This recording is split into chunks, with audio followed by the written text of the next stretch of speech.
नमस्कार दोस्तों, मेरा नाम है चंद्रजीत मुखर्जी और आप लोग देख रहे हैं डीकोड आईएएस। दोस्तों, डीकोड आईएएस में आज पॉलिटी की दूसरी लेक्चर है और ये जो दूसरी लेक्चर होगी क्योंकि लास्ट सेशन में हम लोगों ने इंट्रोडक्शन टू इंडियन पॉलिटी या इंट्रोडक्शन टू इंडियन कॉन्स्टिट्यूशन बता कि कोई कॉन्स्टिट्यूशन है क्या। तो कॉन्स्टिट्यूशन है क्या, अगर हम लोगों को ये दिमाग में बैठ गया है कि एक बेसिक फ्रेमवर्क देता है जिसके अंदर पे पूरी की पूरी गवर्नेंस स्ट्रक्चर डिपेंड करती है, जिसके अंदर पावर डिस्ट्रीब्यूशन डिपेंड करता है, जिसमें पावर मैपिंग है, कौन से संस्थान क्या करेगी, कितनी हद तक वो काम कर सकती है, सिटीजन्स कौन होते हैं, सिटीजन्स की जो उनके राइट्स हैं वो किस हद तक वो उसको एक्सरसाइज कर सकते हैं, किस हद तक गवर्नमेंट जो है सिटीजन्स के राइट्स को छीन सकती है ज़रूरत आने पर। तो ये सारी चीज़ें थी। लेकिन आज की जो दूसरी क्लास होगी ये प्योरली सेलियन फीचर्स को लेकर होगी। दोस्तों, अगर किसी का सेलियन फीचर्स बहुत ही अच्छे तरीके से समझ में आ गया है किसी को, तो उसको लक्ष्मीकांत, आप लक्ष्मीकांत बुक फॉलो करते होंगे इंडियन पॉलिटी में, लक्ष्मीकांत क्या, आप कोई सा भी बुक फॉलो करें, जिसका सेलियन फीचर्स ऑफ द कॉन्स्टिट्यूशन बहुत मजबूत है उसका पॉलिटी बहुत मजबूत है। क्योंकि सेलियन फीचर्स में जो 15 से 17 फीचर्स हैं वो 17 फीचर्स को लेकर ही पूरा का पूरा कॉन्स्टिट्यूशन बना हुआ है। तो अगर आपका वो सेलियन फीचर्स पे पकड़ है तो आपका कॉन्स्टिट्यूशन मजबूत है, आपकी सोच समझ मजबूत है। तो बेस्ड ऑन दिस मैं आप लोगों से आज की क्लास का एक इंट्रोडक्शन देता हूं। जैसा कि आप लोगों को पता है कि हर क्लास की शुरुआत में मैं पहले एक इंट्रोडक्शन देता हूं और उसकी आपको एक छवि, एक इसके कंटिन्यूएशन में आपको एक वाइट स्क्रीन दिखाई देगी जिसमें हम लोग आराम से स्टाइलर से आपको लिख कर समझाएंगे अलोंग विद द नोट्स।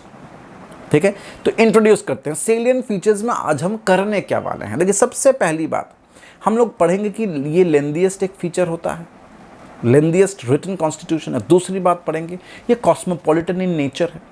तीसरी बात हम पढ़ेंगे ये blend of rigidity and flexibility है। ये सब चीज़ों को हम एग्जाम्पल के साथ पढ़ेंगे, वरना इन सबको तो ऐसे भी लक्ष्मीकांत ने समझा रखा है ना।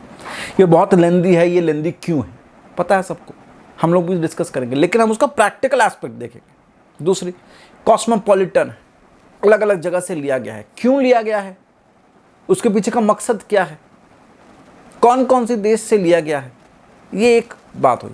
दूसरी बात हुई कि प्रैक्टिकल एप्लीकेशन लेने के बाद क्या हम लोगों ने एज इट इज अप्लाई किया है, क्या हम लोगों ने उसमें कुछ ट्विक्स, मेजर माइनर ट्विक्स किए हैं, कुछ चेंजेस किए हैं ताकि वो हमारे सोसाइटी में फिट बैठ सकें।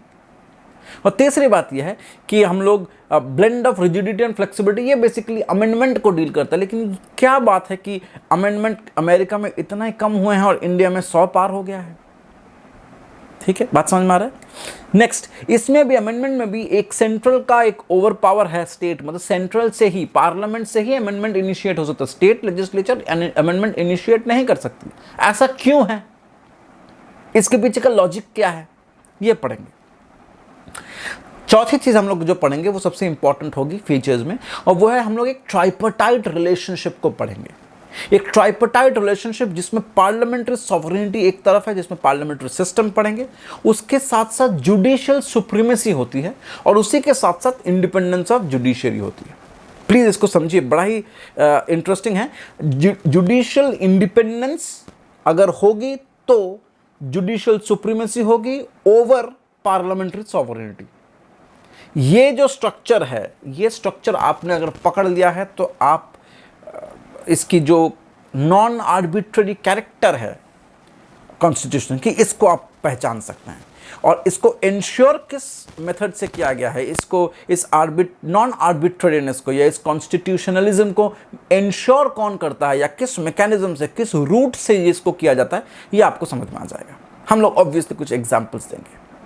तो आई होप आप लोगों को ये लेक्चर्स अच्छे लग रहे हैं। Please do give a like and a thumbs up, channel को सब्सक्राइब करें ताकि और ज़्यादा मोटिवेशन मिले। Thank you so much.